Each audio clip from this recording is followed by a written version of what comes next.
wabarakatuh teman-teman. Apa kabar semuanya? Semoga teman-teman dalam keadaan sehat walafiat ya. Teman-teman, hari ini kita akan berdiskusi tentang teks fiksi.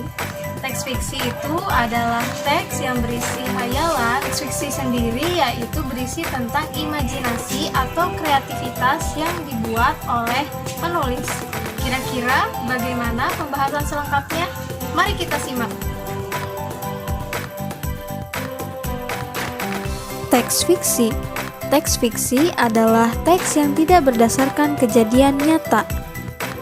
Dalam kata lain, cerita fiksi yaitu karangan yang berisi kisahan atau cerita yang dibuat berdasarkan hayalan atau imajinasi pengarang. Fiksi atau cerita rekaan biasanya berbentuk novel dan cerita pendek atau bisa kita sebut dengan cerpen.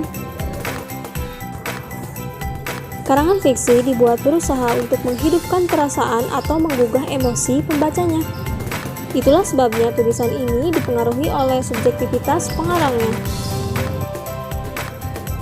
Bahasa yang digunakan dalam teks fiksi yaitu bermakna denotatif, konotatif, dan juga asosiatif, yang artinya makna tidak sebenarnya. Fiksi juga bermakna ekspresif, yaitu membayangkan suasana pribadi pengarangnya. Bahasa tulisan fiksi juga bersifat sugestif, yaitu bersifat mempengaruhi pembaca, dan plastis bersifat indah, menggugah perasaan pembaca.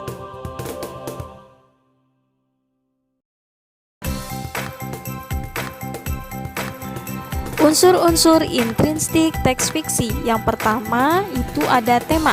Tema adalah gagasan, ide, pikiran utama yang mendasari suatu karya sastra baik secara eksplisit ataupun implisit. Yang kedua, di dalam teks fiksi selalu ada amanat. Amanat adalah pesan utama yang diberikan pengarang terhadap persoalan di dalam sebuah karya sastra, disampaikan baik secara eksplisit maupun implisit.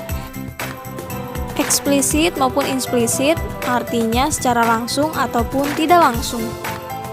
Yang ketiga ada latar. Latar adalah tempat, waktu, dan lingkungan sosial tempat terjadinya peristiwa-peristiwa yang diceritakan. Yang keempat ada tokoh. Tokoh adalah pelaku dalam karya sastra. Karya sastra dari segi peranan dibagi menjadi dua. Yang pertama ada tokoh utama, yang kedua ada tokoh tambahan. Tokoh utama dalam segi wataknya itu terbagi menjadi dua, ada protagonis dan juga antagonis. Untuk tokoh tambahan sendiri artinya pendukung tokoh utama.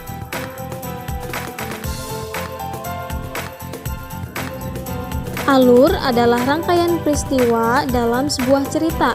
Di dalam teks fiksi biasanya ada alur maju atau alur mundur. Alur maju adalah jalan ceritanya berurutan mulai dari tahapan perkenalan ke tahapan penyelesaian. Yang kedua, alur mundur. Proses jalannya cerita secara tidak urut.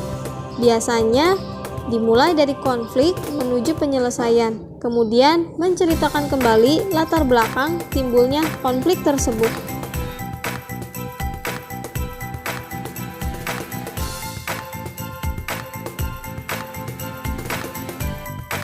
Sekarang, mari kita baca dongeng berikut ini.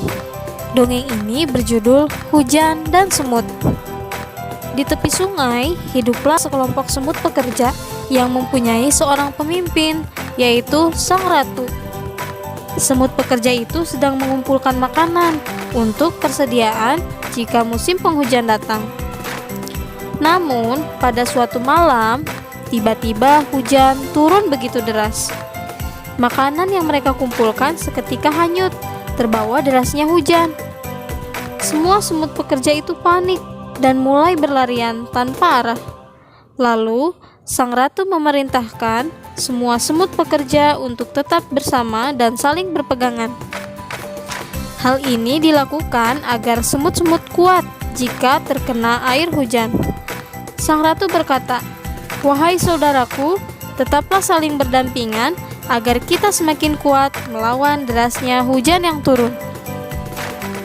Dan setelah kita membaca, kita tentukan mana tema, amanat, latar, dan juga tokohnya seperti berikut ini.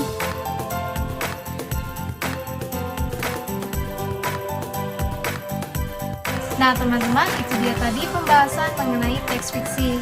Terima kasih sudah menyimak video ini dengan baik. Sampai bertemu di video berikutnya. Wassalamualaikum warahmatullahi wabarakatuh.